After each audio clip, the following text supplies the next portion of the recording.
Hello दोस्तों। तो स्वागत है आपका एनीमे की इस दुनिया में। चलिए तो शुरू करते हैं आज का एपिसोड। तो जैसे कि हमने पिछले एपिसोड में देखा कि लगातार बारिश के बीच मो फैन और उसकी टीम डेथ जोन में फंसी थी, जहां उन्होंने झोंबी सेना और प्रेत जनरल से बहादुरी से लड़ाई की। मो फैन की चार तत्वों आग, बिजली, छाया और समन की शक्ति ने उसे मरे हुए दुश्मनों को नष्ट करने में मदद की।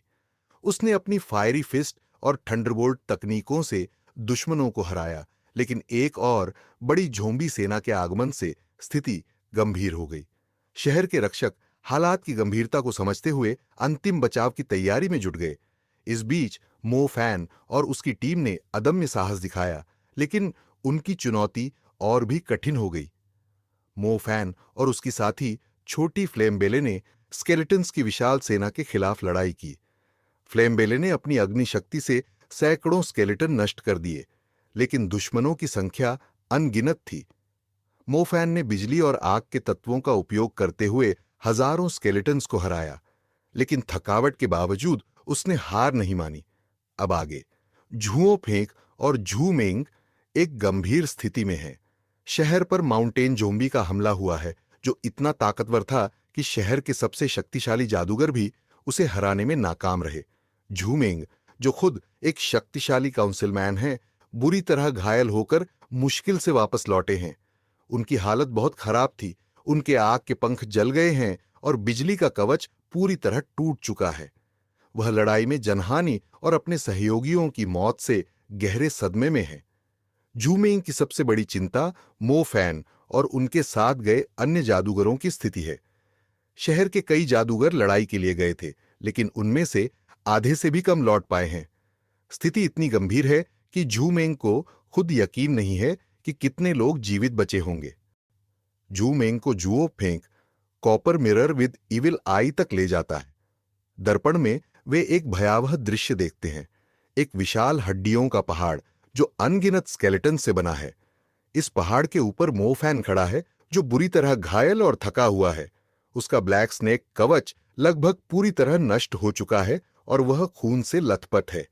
इसके बावजूद मो फैन अब भी लड़ रहा है। उसकी आंखों में थकान के बावजूद साहस और जज्बा झलक रहा है। मो फैन की स्थिति देखकर झू मेंग और अन्य लोग अवाक रह जाते हैं। वे मान चुके थे कि मो फैन और उनके साथी मौत के इस जाल में फंसकर मारे जा चुके होंगे, लेकिन जब वे मो फैन को हड्डियों के पहाड़ के ऊपर खड़ा देखते हैं, उनकी आंखें भर आती हैं। मिरर में यह भी दिखता है कि मो फैन के चारों ओर अनगिनत स्केलेटन उसके पास पहुंचने की कोशिश कर रहे हैं, लेकिन उसकी मैजिकल फायर उन्हें लगातार खत्म कर रही है। इस स्थिति में कोई भी अन्य जादूगर आत्मसमर्पण कर देता, लेकिन मो फैन अब भी डटा हुआ है। उसका साहस न केवल उसके साथियों के लिए बल्कि पूरे शहर के लिए प्रेरणा बन गया है। इस नजारे ने जूमेंग और अन्य लोगों की उम्मीद को फिर से जगा दिया। उन्हें यकीन हो गया कि मो फैन के इस हौसले के साथ शायद वे इस भयंकर स्थिति से बाहर निकलने का कोई रास्ता ढूंढ सकते हैं। हालांकि उनकी स्थिति बेहद गंभीर थी। ब्लैक वेटिकन, माउंटेन जोम्बी और डार्क एबिस जैसे दुश्मनों के सामने उनके पास केवल दो विकल्प थे, भागना या लड़ना। एल्डर चू जिया ने भागने का समर्थन किया, यह तर्क देते हुए कि उनका दुश्मन बहुत शक्तिशाली था और मो फैन जैसे एक अकेले युवा जादूगर पर भरोसा करना हास्यास्पद था। मगर जू मेंग, जिन्होंने मो फैन की स्थिति को देखा था, ने भागने से इनकार कर दिया। उनका मानना था कि अगर उन्हें कुछ पीछे छोड़ना ही है तो वह मो फैन की लड़ाई की भावना होनी चाहिए, न कि केवल अपनी जान बचाने की कोशिश। उन्होंने कहा कि यह संघर्ष न केवल उनका अस्तित्व बचाने के लिए था, बल्कि ब्लैक वेटिकन और उनके जैसे दुश्मनों को संदेश देने के लिए भी था कि इस शहर के लोग इतनी आसानी से हार नहीं मानेंगे। इस बीच डू जियाओ, जो बुरी तरह घायल होकर लौटा था, ने भी झू मेंग के विचार का समर्थन किया, लेकिन चू जिया ने इस पर आपत्ति जताई। उन्होंने कहा कि मो फैन जैसे युवा का संघर्ष स्केलेटन्स के खिलाफ कितना भी प्रेरणादायक क्यों न हो, वह माउंटेन जोम्बी और ब्लैक वेटिकन के खिलाफ कुछ नहीं कर सकता। म्यूहे, जो घड़ी के नीचे बंधा हुआ था, इस पूरे दृश्य पर पागलों की तरह हंस रहा था। उसने मो फैन की साधना और संघर्ष का मजाक उड़ाया और यह दावा किया कि उसने ही मो फैन को मैजिक हाई स्कूल में प्रवेश दिलाने में मदद की थी। लेकिन मो फैन का संघर्ष जारी रहा। ब्लड स्केलेटन ऑफिसर, जो 50 मीटर लंबा था, ने आखिरकार मो फैन की ओर कदम बढ़ाए। मो फैन, जो अपनी सीमा तक पहुंच चुका था, ने अपनी शेष ताकत इकट्ठा की और ऑफिसर पर अपनी सबसे शक्तिशाली तकनीक उल्का मुट्ठी, नौ ड्रैगन का इस्तेमाल किया। यह हमला आग की लपटों में घिरी एक फिस्ट के रूप में था, जिसने उग्र ड्रैगन का आकार लेकर ऑफिसर को दूर धकेल दिया। ब्लड स्केलेटन ऑफिसर, जो अपनी अल्टीमेट डिफेंस के लिए जाना जाता था, ने अपनी भुजाओं से इस हमले को रोकने की कोशिश की। हालांकि हमला इतना प्रचंड था कि अधिकारी 50 मीटर दूर फिसल गया। इस विनाशकारी हमले के बाद मो फैन पूरी तरह थक चुका था और अपना संतुलन खोकर आसमान से नीचे गिर गया। जमीन पर गिरने के बाद वह हड्डियों के ढेर से ढक गया और उसकी दृष्टि धीरे धीरे धुंधली हो गई। अपनी आध्यात्मिक दुनिया में मो फैन ने ऊर्जा के नए स्रोत की खोज शुरू की और अंततः एक रहस्यमय चांदी का तारा खोज निकाला, जो एक नए तत्व की जागृति का संकेत था। लेकिन इसके साथ ही उसे एक और छठा तत्व भी मिला, जो रक्त काले रंग का था और हिंसा से भरा हुआ लग रहा था। हां जी, उसकी इस दयनीय स्थिति को देखकर निराश हो चुके हैं। उन्हें लगता है कि मो फैन की मृत्यु अब निश्चित है और बचने का कोई रास्ता नहीं है। इस दौरान हड्डियों का ढेर अचानक हिलने लगता है और एक भयानक शक्ति प्रकट होती है। यह शक्ति इतनी तीव्र होती है कि दुष्ट आंख वाले तांबे के दर्पण में दरारें आ जाती हैं। एक तेज प्रकाश फैलता है और उसमें से मो फैन का बदला हुआ रूप बाहर आता है। अब मो फैन सिर्फ एक इंसान नहीं रहा, वह एक भयानक दानव जैसा दिख रहा है। उसका शरीर आग और बिजली से ढका हुआ है और उसकी पीठ पर काले पंख उभर आए हैं। ये पंख किसी दानव के पंखों जैसे हैं, जो हवा में जलते हुए राख बन जाते हैं। उसके हाथ लंबे और नाखून पंजों जैसे हो गए हैं और उसकी आंखों में खतरनाक रोशनी चमक रही है।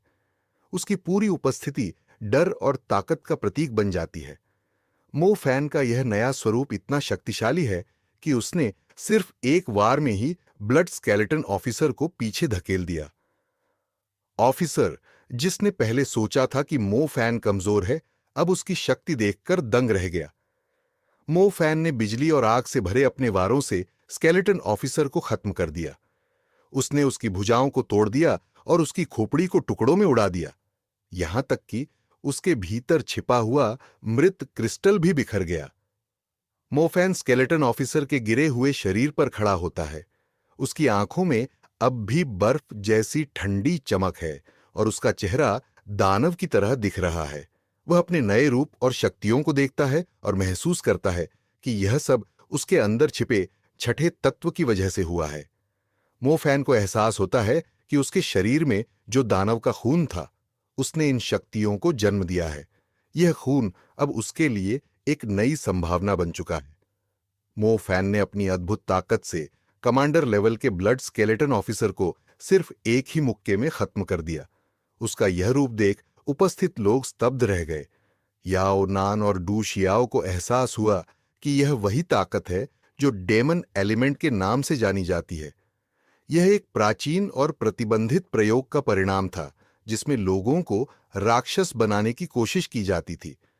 मो फैन की नई शक्ति इतनी ज्यादा थी कि उसने 4000 स्केलेटन्स की सेना को मात्र अपनी उंगली के इशारे से नष्ट कर दिया। उसकी आत्मा से जुड़ी शैडो वॉल्फ नामक शक्ति ने स्केलेटन्स को भेड़ियों की तरह फाड़ डाला। यह नरसंहार इतना तीव्र था कि स्केलेटन्स की पूरी सेना सिर्फ कुछ ही क्षणों में खत्म हो गई। मो फैन के इस रूप को देखकर लोग भय और भ्रम में पड़ गए। चूजिया जैसे कुछ लोग उसे एक खतरा मानते हुए वहां से भाग गए। अनुसार मो फैन की यह शक्ति उनकी स्थिति को और बिगाड़ सकती थी। वहीं कुछ लोगों ने सोचा कि मो फैन शायद उनकी रक्षा कर सकता है। याओ नान और डू शियाओ ने यह अंदाजा लगाया कि मो फैन का यह रूप डीमन एलिमेंट के एक्सपेरिमेंट का रिजल्ट हो सकता है। हालांकि मो फैन अब भी अपने होश में था, जो उसे पूरी तरह राक्षस बनने से अलग करता था।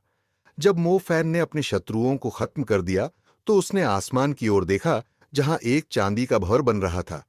यह भंवर किसी नई चुनौती का संकेत था। मोफैन ने इसे कष्टप्रद कहकर सीधे उसकी ओर कदम बढ़ाए, मानो वह किसी बड़े खतरे का सामना करने के लिए तैयार हो। मोफैन और उसके साथी इस चांदी के भंवर के सामने खड़े हैं। यह भंवर डेथ जोन और इनर सिटी को जोड़ता है, लेकिन इससे मरे हुए प्राणियों की एक अनगिनत सेना आकाश से गिर रही है। जैसे जैसे भंवर बड़ा होता जाता है, मरे हुए प्राणी और अधिक संख्या में आते हैं, जिनमें बड़े आकार के प्राणी भी शामिल हैं।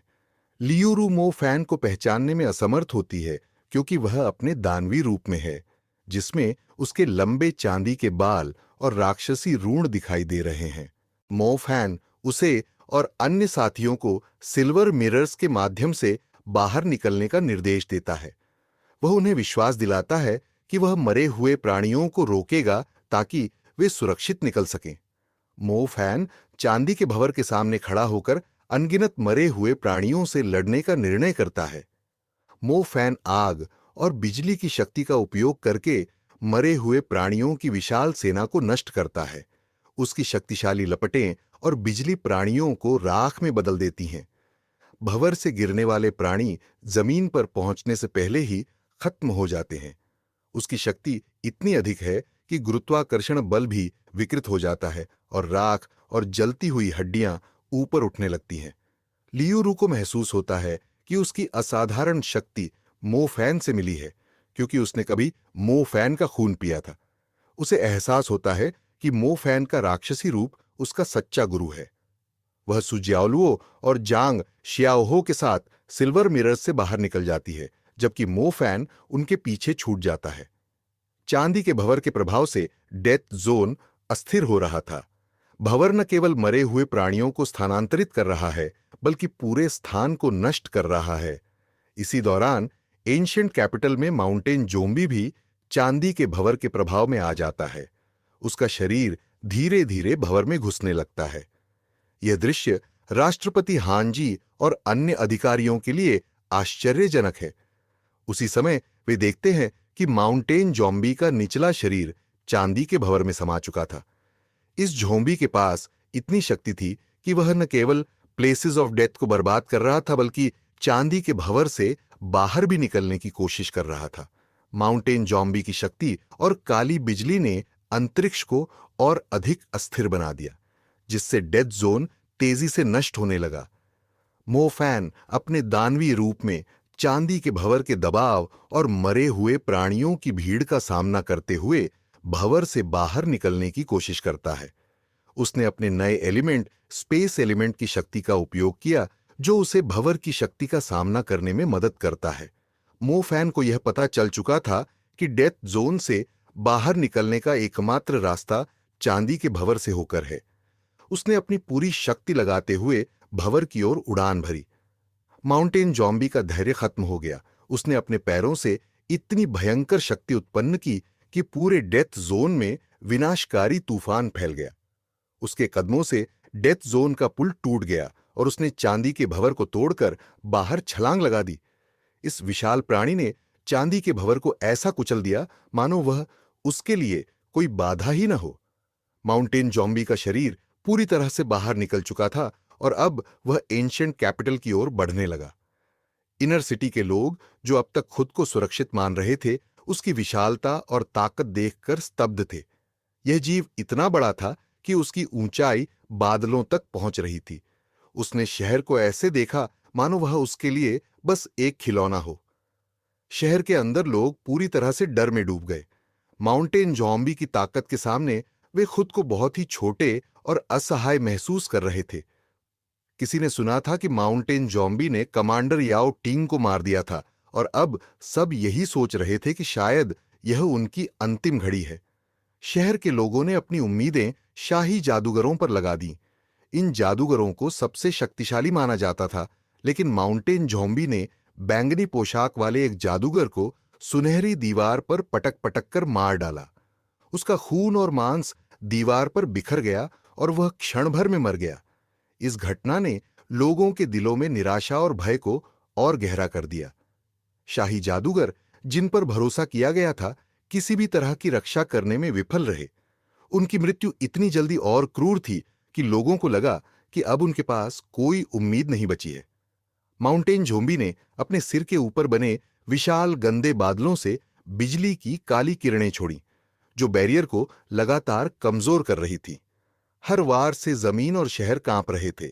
जोम्बी और अन्य मरे हुए प्राणी बैरियर पर चढ़ गए और उनके पंजे गोल्डन वॉल को नोच रहे थे।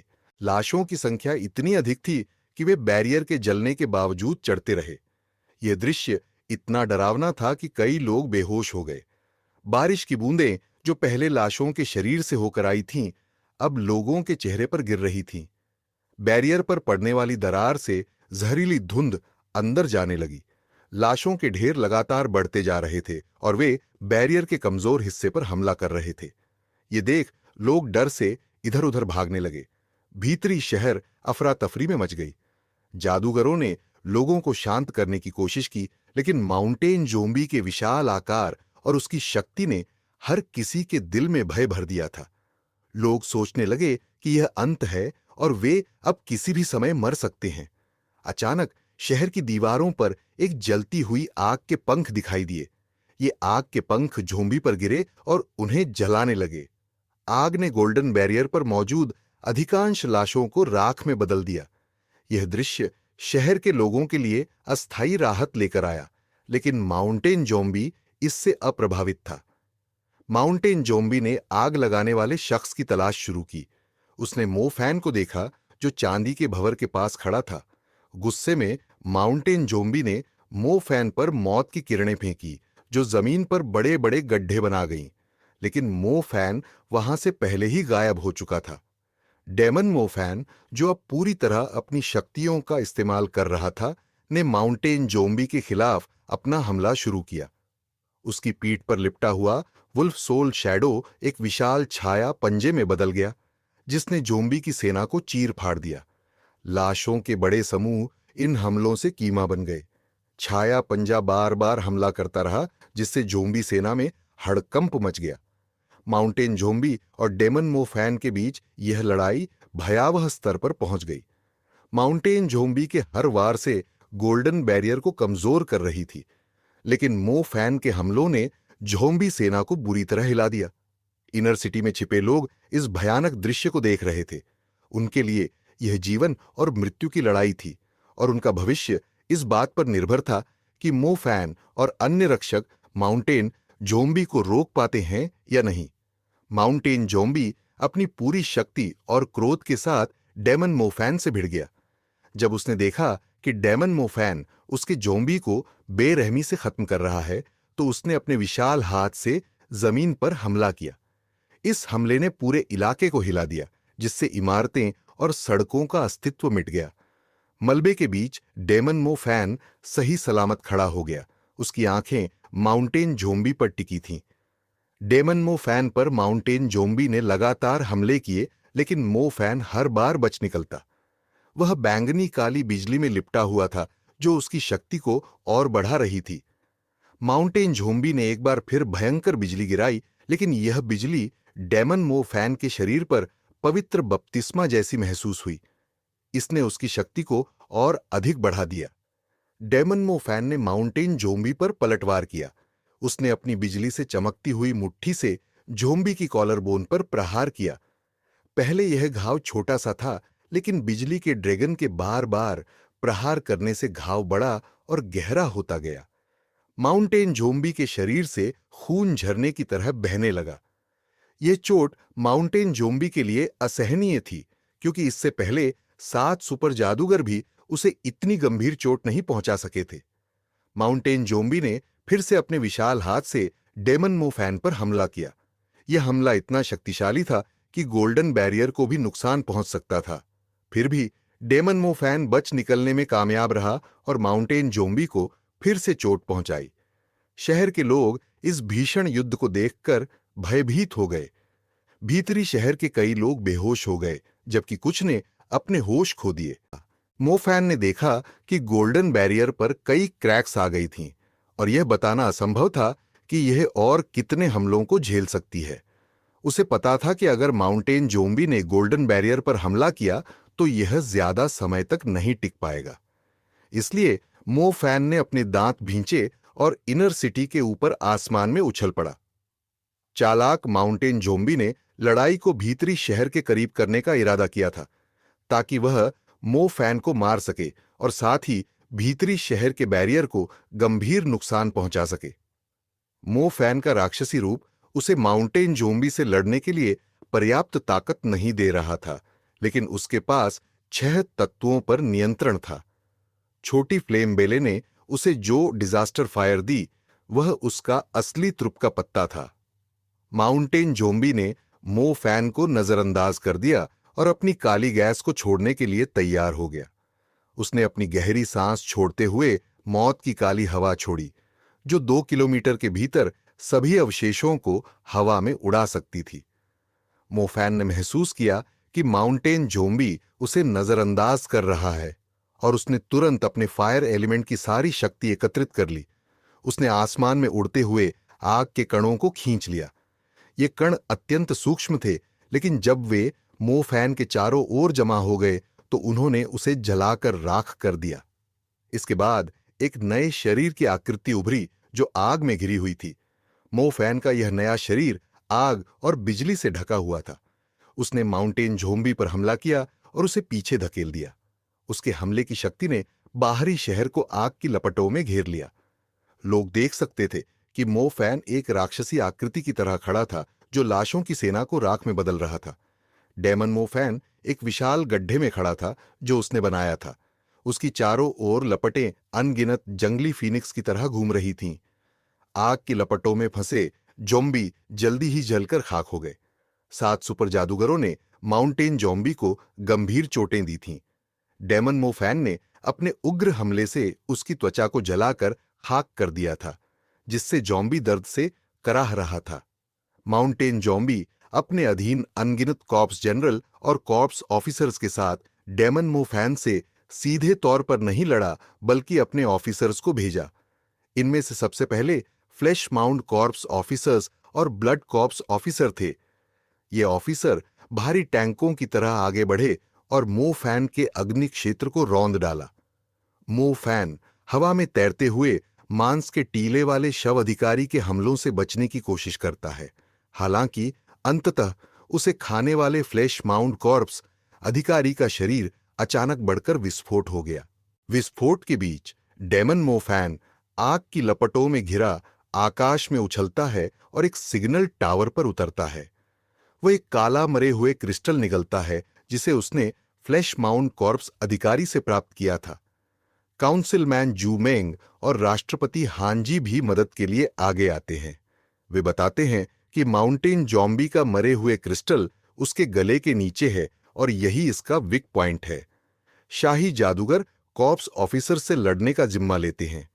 दूसरी ओर झांग, शियाओहो, लियूरू और सु शियाओलुओ का समूह एक प्राचीन मकबरे की वेदी तक पहुंचता है, जहां केवल एक पुल बचा है। वेदी पर खून के झरने बह रहे हैं और ड्रैगन के सिर से खून गिर रहा है। वे वेदी की ओर बढ़ते हैं, जहां वे ब्लड एम्परर सिंहासन देखते हैं। सिंहासन पर एक व्यक्ति बैठा है जो प्राचीन राजा यिंग झेंग हो सकता है। सिंहासन पर बैठे व्यक्ति की उपस्थिति डरावनी है और उसकी आवाज सुनकर समूह के सदस्य डर जाते हैं। हालांकि यह व्यक्ति फैंगू होता है, जिसने सही पुल चुना था। फैंगू बताता है कि प्राचीन राजा मर चुका है और अब वह खुद राजा बन गया है। वह समूह को बताता है कि वह अपने सैनिकों को शहर पर कब्जा करने से नहीं रोकेगा। समूह के सदस्य धीरे धीरे पीछे हटते हैं, यह समझते हुए कि फैंगू अब प्राचीन राजा की शक्ति और ज्ञान का वारिस बन चुका है। लेकिन लियूरू को एहसास होता है कि फैंगू, जो पहले उनका साथी था, अब एक जोम्बी में बदल गया था।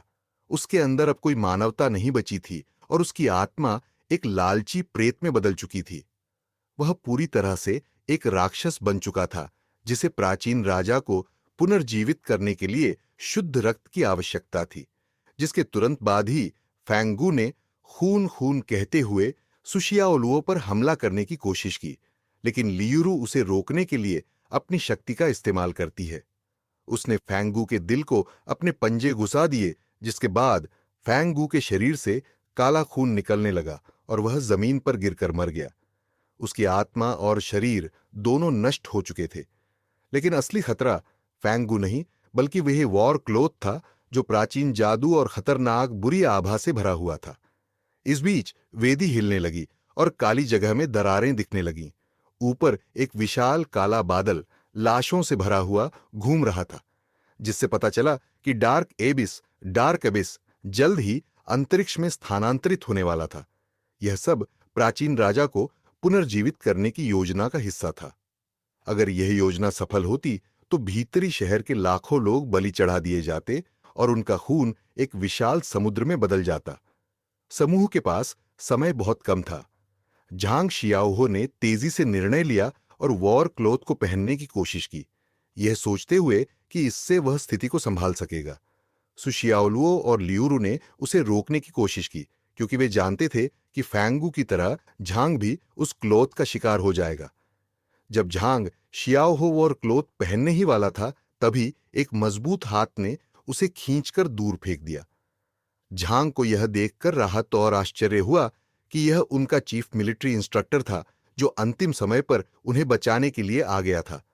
वॉरक्लोथ एक छोटे शैतान की तरह उस आदमी के सिर पर चिपक गया। उसने उसे उतारने की कोशिश की, लेकिन वह उसकी त्वचा से चिपकता चला गया। देखते ही देखते वॉरक्लोथ उसके शरीर के हर हिस्से को ढकने लगा। हर कवच का टुकड़ा जैसे अपने आप में जीवित था और एक बार जुड़ जाने के बाद उसे हटाना नामुमकिन था। झांग शियाओहो ने पहचान लिया कि वह उनका चीफ मिलिट्री इंस्ट्रक्टर जान कांग था। वह उसे करीब जाकर मदद करना चाहता था, लेकिन लियूरू ने उसे रोक लिया। उसने उसे समझाया कि वॉर क्लोथ एक खतरनाक दानव था जो किसी को भी निगल सकता था। जान कांग दर्द में कराहते हुए भी दृढ़ निश्चय से डटा रहा। उसने वॉर क्लोथ को ललकारते हुए कहा, अगर मेरी आत्मा चाहिए तो इसे पूरी तरह से हासिल करो, लेकिन याद रखना, मैं तुम्हें अपने साथ हेल में ले जाऊंगा। उसकी आवाज में अजीब सा साहस था। जान कांग ने अपनी त्वचा और मांस के साथ आर्मर के पीसेस को जबरन फाड़कर अलग करना शुरू कर दिया। खून हर तरफ बह रहा था, लेकिन उसने हार नहीं मानी। उसने वॉर क्लोथ को या तो अपनी आज्ञा मानने के लिए मजबूर करने लगा या उसके साथ खत्म हो जाने की धमकी दी। उसकी इस क्रूरता ने वॉर क्लोथ को डरा दिया। ल्यूरू, सुशियाओलुओ और झांग शियाओहो चकित रह गए, क्योंकि उन्होंने देखा था कि कैसे फेंगू, जो पहले वॉर क्लोथ का शिकार हुआ था, एक सूखी लाश में बदल गया था। उन्होंने सोचा था कि जान कांग का भी वही हाल होगा, लेकिन जान कांग ने अपनी इच्छा शक्ति और बलिदान से वॉर क्लोथ को हरा दिया। हालांकि लियूरू ने महसूस किया कि जान कांग अब एक सामान्य इंसान नहीं रह गया था, उसकी में कुछ बदल गया था। जान कांग ने झांग शियाओहो की जान बचा ली थी, लेकिन उसकी आत्मा पर गहरा प्रभाव पड़ा था। इनर सिटी में अचानक एंशिएंट क्लॉक टावर की घंटी बजने लगी। शहर के लोग इसे सुनकर अतीत की शांत सुबह का आभास करने लगे, लेकिन वास्तव में यह एक संकेत था कि कोई ज्वलंत आकृति गोल्डन बैरियर को चीरते हुए बेल टावर की ओर उड़ रही थी। यह मोफैन था, जो माउंटेन झोंबी से लड़ रहा था। मोफैन का आधा शरीर एंशिएंट क्लॉक में फंस गया था। टावर के प्लेटफॉर्म पर गिरते हुए उसने महसूस किया कि उसकी हड्डियां टूटने के करीब थीं। माउंटेन जोम्बी के जबरदस्त मुक्के ने उसे कई किलोमीटर दूर शहर के बीचों बीच फेंक दिया था। सौभाग्य से वह एंशिएंट क्लॉक से टकराया, जिससे बड़े नुकसान से बच गया। घायल मोफैन ने ब्लैक वेटिकन के डीकन म्यूहे को देखा, जो स्तब्ध था। म्यूहे को विश्वास नहीं हुआ कि माउंटेन जोम्बी से लड़ने वाला योद्धा मोफैन था, लेकिन मोफैन ने मजाक करते हुए उसे याद दिलाया कि उसने उसे पहले कितना तुच्छ समझा था। अब मोफैन ने अपनी पूरी शक्ति प्रदर्शित की। फायर और लाइटनिंग से घिरे उसने अपनी आत्मा छाया का आह्वान किया।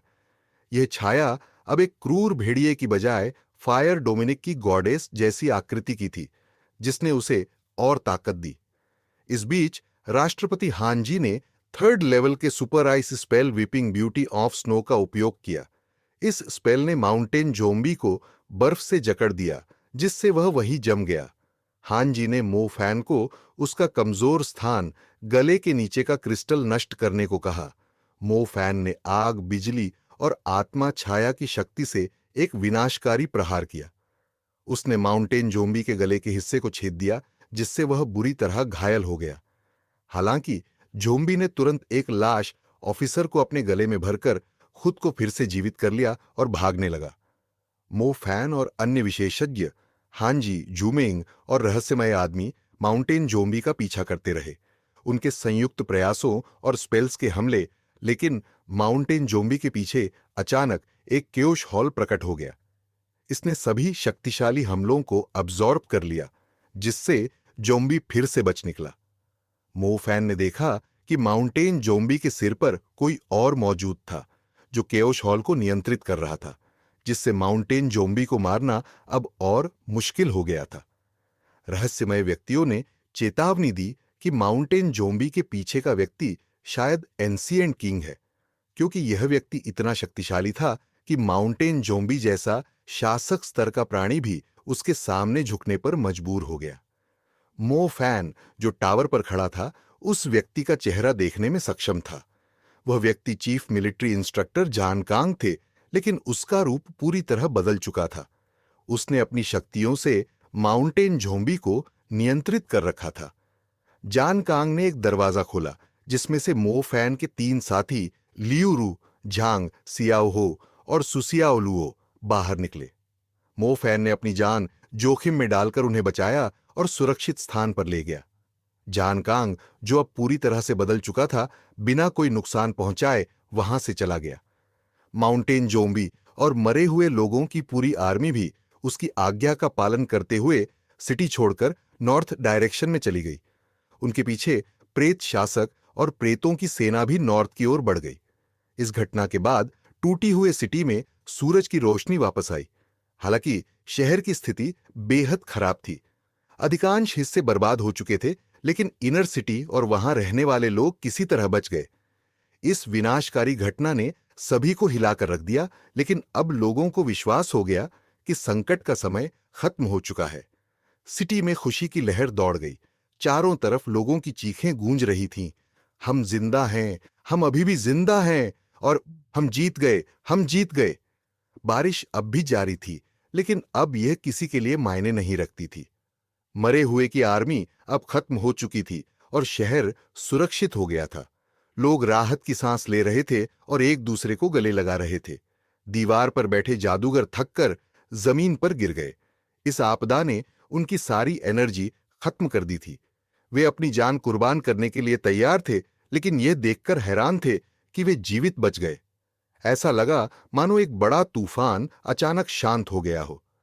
पानी का स्तर भी तेजी से घट गया था और मलबे से घिरे शहर के लोग अपने बचाव का जश्न मना रहे थे।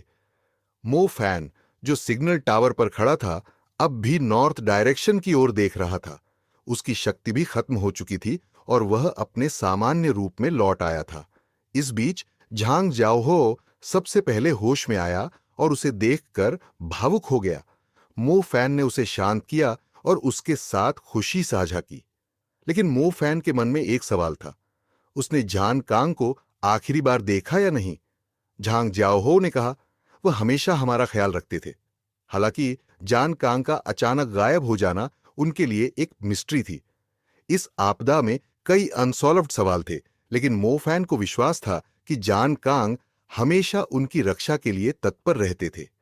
जान कांग सिर्फ एक मिलिट्री इंस्ट्रक्टर नहीं थे, बल्कि मो फैन के जीवन में एक गाइड की तरह थे। उन्होंने मो फैन को जादू सिखाने की बजाय अपने कार्यों से उसे एक सच्चा योद्धा और जिम्मेदार इंसान बनना सिखाया। मो फैन ने महसूस किया कि जान कांग का बलिदान व्यर्थ नहीं गया। ब्लैक वेटिकन के खिलाफ इस लड़ाई में उन्होंने अपनी जिम्मेदारी पूरी की थी।